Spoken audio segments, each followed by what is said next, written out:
Chapter 4. The Rabbit Sends in a Little Bill.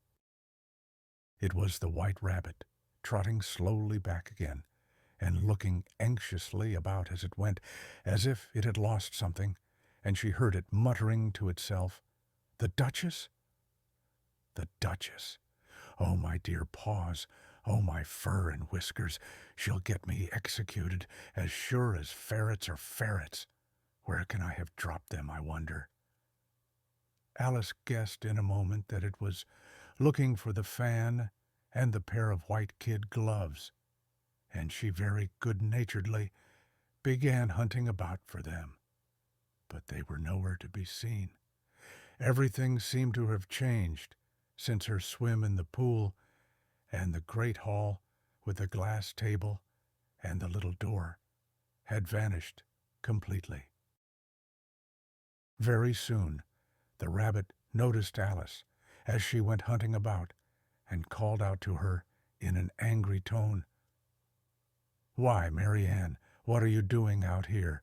Run home this moment and fetch me a pair of gloves and a fan. Quick, now!" And Alice was so much frightened that she ran off at once in the direction it pointed to, without trying to explain the mistake that it had made. "He took me for his housemaid," she said to herself as she ran. "How surprised he'll be when he finds out who I am. But I'd better take him his fan and gloves, that is, if I can find them."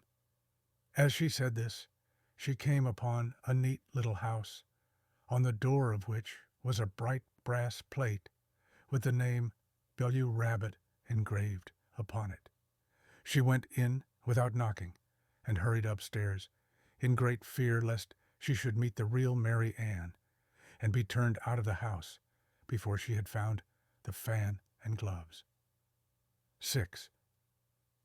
"How queer it seems," Alice said to herself, "to be going messages for a rabbit.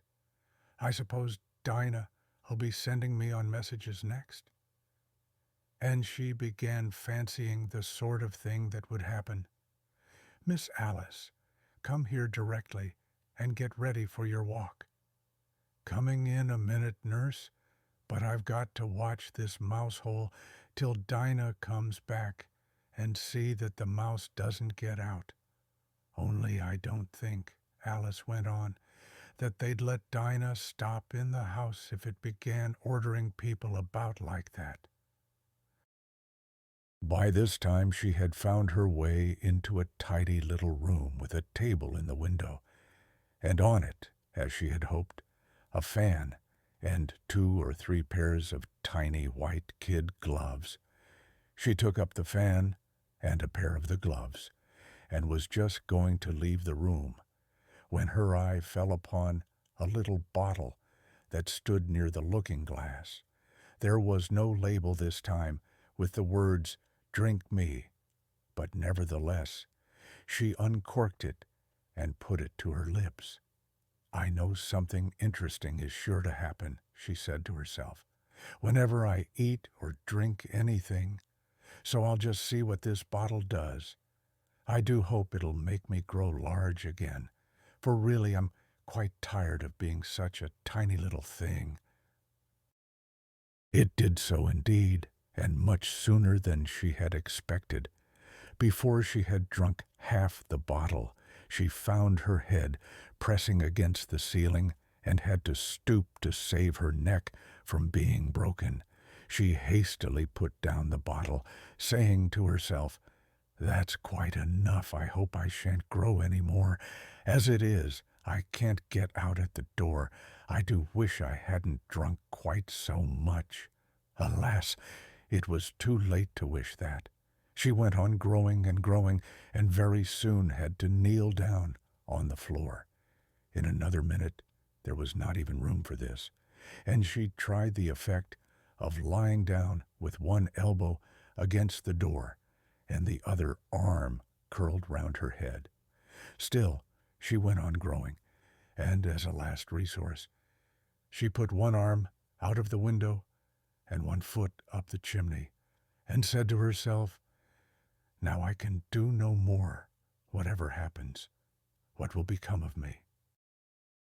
Luckily for Alice, the little magic bottle had now had its full effect, and she grew no larger. Still, it was very uncomfortable, and as there seemed to be no sort of chance of her ever getting out of the room again, no wonder she felt unhappy. It was much pleasanter at home, thought poor Alice, when one wasn't always growing larger and smaller and being ordered about by mice and rabbits. I almost wish I hadn't gone down that rabbit hole.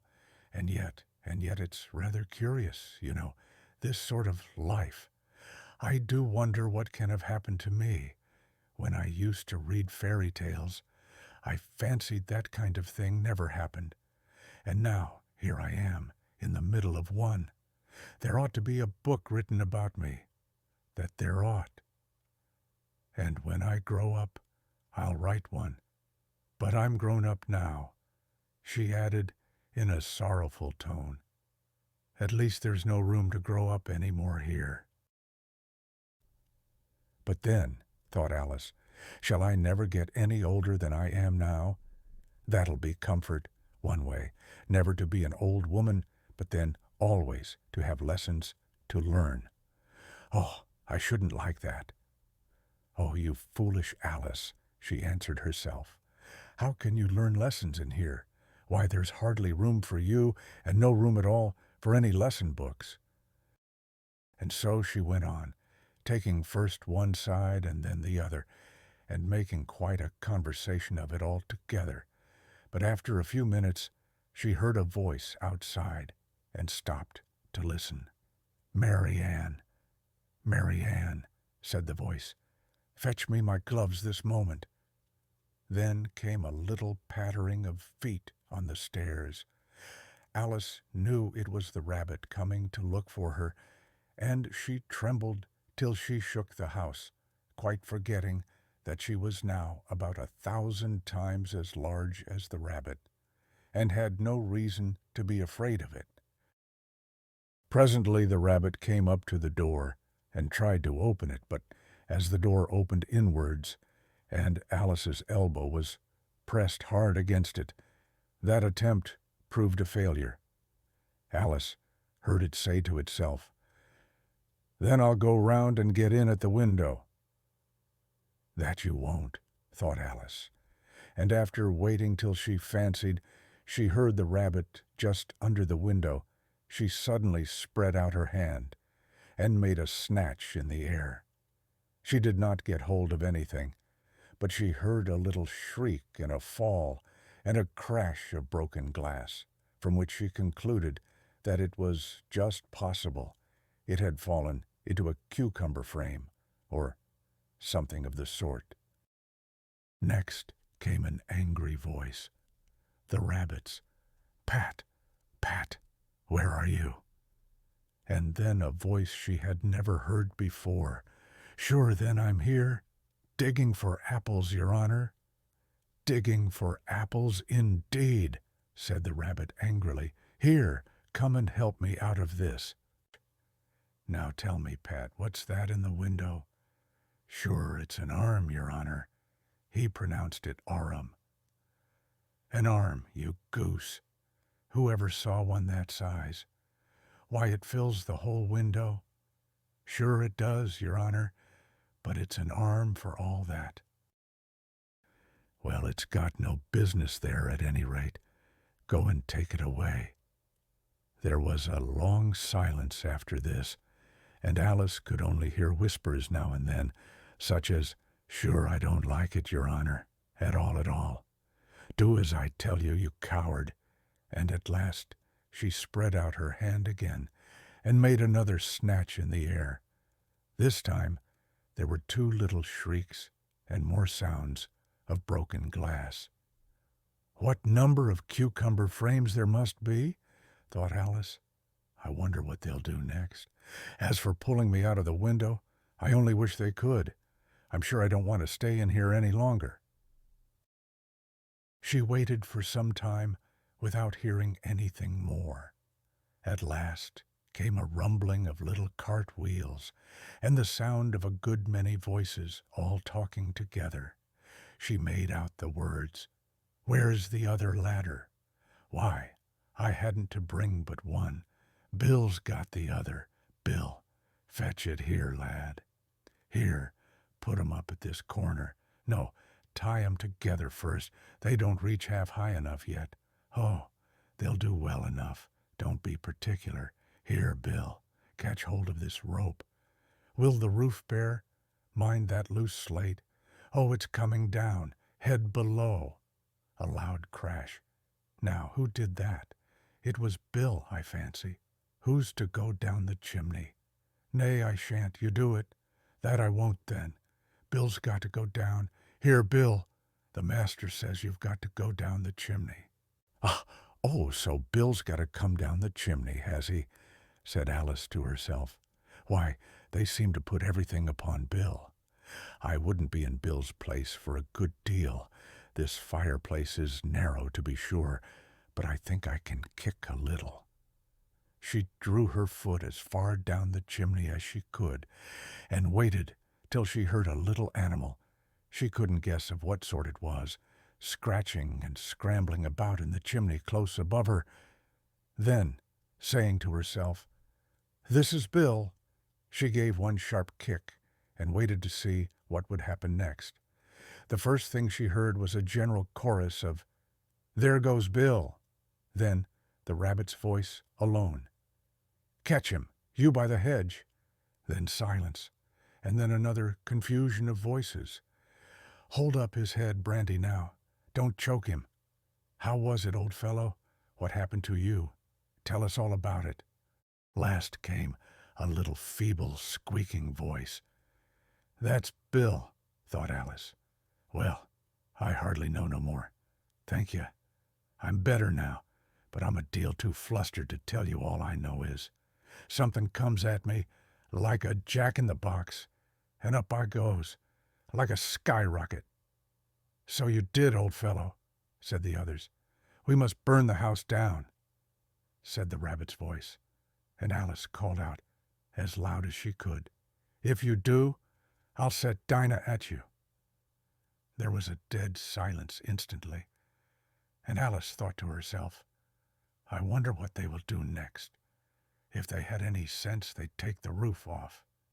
After a minute or two, they began moving about again, and Alice heard the rabbit say, "A barrowful will do, to begin with." A barrowful of what? Thought Alice. But she had not long to doubt, for the next moment a shower of little pebbles came rattling in at the window, and some of them hit her in the face. "I'll put a stop to this," she said to herself, and shouted out, "You'd better not do that again," which produced another dead silence. Alice noticed with some surprise that the pebbles were all turning into little cakes as they lay on the floor, and a bright idea came into her head.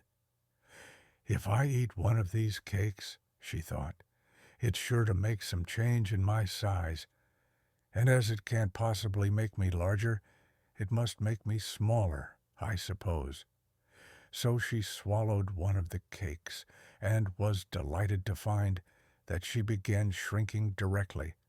As soon as she was small enough to get through the door, she ran out of the house, and found quite a crowd of little animals and birds waiting outside. The poor little lizard, Bill, was in the middle, being held up by 2 guinea pigs, who were giving it something out of a bottle. They all made a rush at Alice the moment she appeared, but she ran off as hard as she could, and soon found herself safe in a thick wood. "The first thing I've got to do," said Alice to herself, as she wandered about in the wood, "is to grow to my right size again, and the second thing is to find my way into that lovely garden. I think that will be the best plan." It sounded an excellent plan, no doubt, and very neatly and simply arranged. The only difficulty was that she had not the smallest idea how to set about it, and while she was peering about anxiously among the trees, a little sharp bark just over her head made her look up in a great hurry. An enormous puppy was looking down at her with large round eyes and feebly stretching out one paw, trying to touch her. "Poor little thing," said Alice in a coaxing tone, and she tried hard to whistle to it, but she was terribly frightened all the time at the thought that it might be hungry, in which case it would be very likely to cat her up in spite of all her coaxing.